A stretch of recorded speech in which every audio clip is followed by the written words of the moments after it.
Ils sont nombreux à investir beaucoup d'argent dans l'immobilier en Afrique, ou je dirais nous sommes nombreux à investir collectivement des milliards de francs, ou on peut le dire ainsi, des millions ou des centaines de millions d'euros dans l'immobilier en Afrique.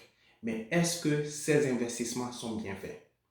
Est-ce que ces placements d'argent sont bien faits pour des retours sur investissement conséquents? Je ne crois pas.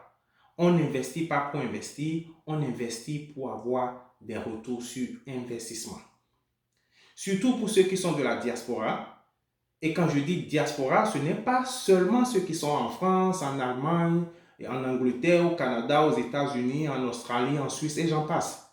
Si tu es Camerounais vivant en Côte d'Ivoire, tu es de la diaspora.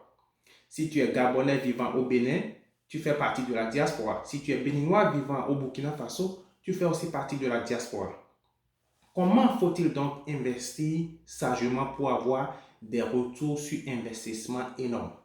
Comment investir dans l'immobilier de façon sage?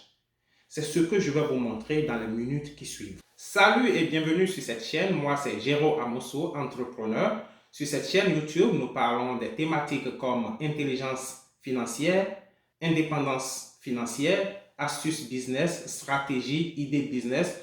Tous ces sujets sont développés pour vous amener à comprendre et à atteindre votre liberté financière. Dans ce que nous partageons, vous pouvez puiser beaucoup d'idées, ce qui va vous permettre à vous lancer dans l'entrepreneuriat si vous le voulez, ou bien à développer certaines connaissances. Et si vous ne l'avez pas fait, je vous prie, abonnez-vous, activez la petite cloche de notification pour ne manquer aucune de nos vidéos prochaines.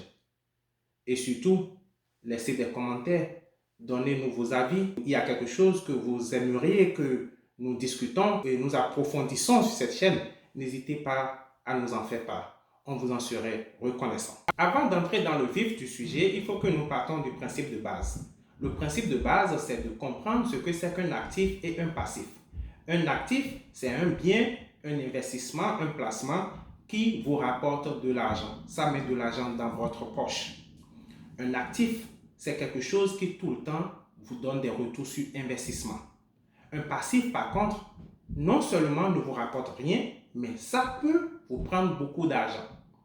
Sur cette base, en partant de ce point fondamental, je vous pose une question très simple. Ces villas que vous construisez dans votre pays depuis l'étranger, dites-moi en quoi cela vous rapporte de l'argent. La plupart du temps, ces maisons, ces villas que vous construisez ne vous rapportent absolument rien. Bien au contraire, vous dépensez de l'argent dans le gardiennage. Chaque mois, il faut envoyer de l'argent pour payer l'eau et l'électricité. Il faut payer certaines réparations, ainsi de suite. Donc, en réalité, ce que vous avez et vous pensez que c'est un actif n'est pas un actif, mais plutôt un passif. Ça vous prend de l'argent. Ça ne vous rapporte rien. Dès que vous faites une balance entrée et sortie, vous voyez qu'il y a plus de sorties que d'entrées. Donc, c'est un passif. Partons de cette base.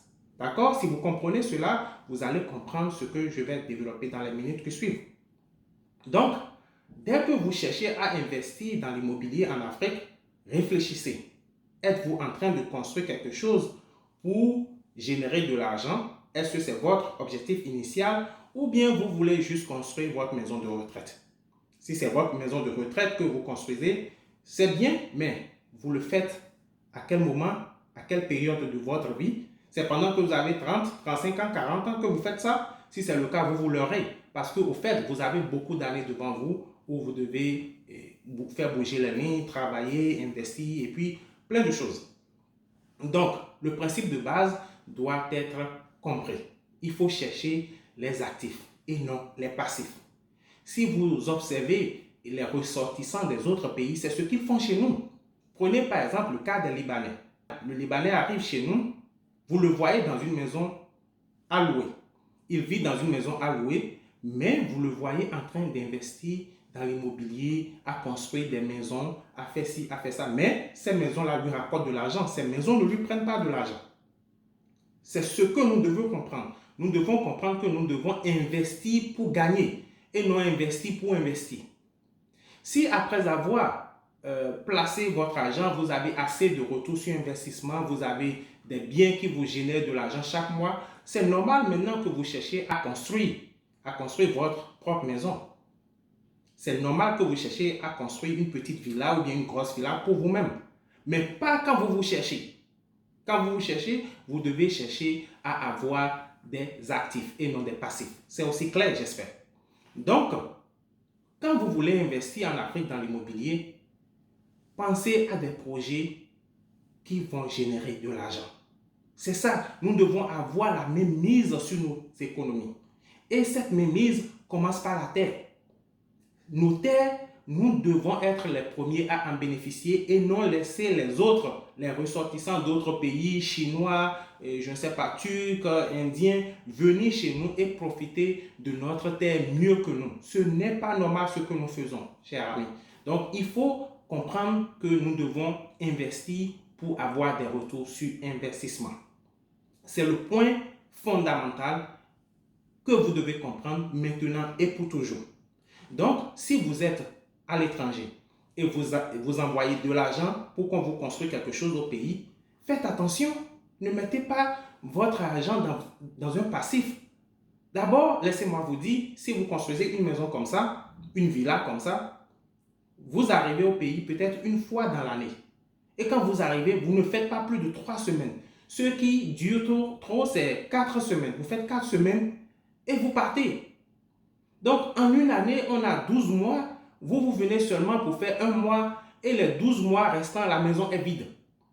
Et même si la maison n'est pas vide, dans le cas des villas, ces villas entre griffes que vous construisez, vous mettez un locataire dedans. Souvent, vous n'êtes pas satisfait, vous les mettez au dehors et la maison reste vide. Une maison qui reste vide, vous savez, une maison, c'est comme une personne qui vit. S'il n'y a pas d'activité dedans, s'il n'y a pas de mouvement, vous allez voir, il y a beaucoup de réparations. Il y a des choses qui commencent à tomber, le plafond tombe quelque part, l'eau coule quelque part, parce que personne ne l'habite. Et avec le temps, la maison perd sa valeur. La maison perd beaucoup sa valeur. Mais si par contre, vous investissez dans ce qu'on appelle appart-hôtel, c'est-à-dire, c'est de petits units, une chambre, un salon, studio, 2 chambres, un salon, sur une même parcelle ou bien sur un même terrain, vous les faites en petits lots. Par exemple, au rez-de-chaussée, vous pouvez avoir 3 appartements. Un appartement de 2 chambres, un salon, un appartement de 1 chambre, un salon, un troisième qui est un studio ou bien 2 studios, un truc de ce genre. Vous faites ça comme ça, chaque mois, avec la stratégie de la location saisonnière, une stratégie que je vais développer dans une autre vidéo. Vous allez voir que vous gagnez. En ce moment-là, vous avez un actif, un super actif qui vous donne beaucoup d'argent. Et quand vous descendez, si vous êtes seul, vous pouvez rester dans le studio ou bien dans le chambre-salon. Ou bien si vous êtes avec la famille, votre femme ou bien votre époux, avec les enfants, vous pouvez dans ce cas prendre le 2 chambres, un salon et vous l'habitez, c'est juste pour quelques semaines. Et dès que vous remontez, cet appartement est toujours libre pour quelqu'un d'autre.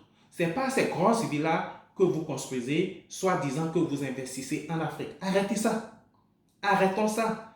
Maîtrisons l'économie, maîtrisons les investissements. Nous voulons investir pour gagner gros en Afrique. C'est chez nous. Il ne faut pas que d'autres personnes arrivent et bénéficient, profitent mieux que nous. Ce n'est pas possible. Il faut que nous arrêtons ça. Arrêtons ces bêtises. Investissons intelligemment. L'intelligence financière, des fois, les gens ont tendance à compliquer ça. Non.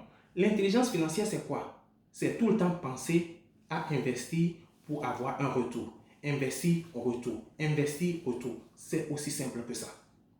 Cher ami, je crois que j'ai pu attirer ton attention ou bien votre attention sur ces stratégies d'investissement dans l'immobilier en Afrique. Et si c'est des terres, vous savez ce que j'en pense. J'ai fait d'autres vidéos sur ça. Mais dans une vidéo prochaine, je vais beaucoup plus parler de la location saisonnière dont vous pouvez profiter dès maintenant. J'en ai parlé il y a de cela 4 ans et j'en parlerai encore avec plus de détails dans une vidéo prochaine. Eh bien, c'est Jérôme Amoussou, toujours pour vous servir, pour tirer vos attentions, pour vous donner de bonnes idées et je vous retrouve dans la toute prochaine vidéo. À plus.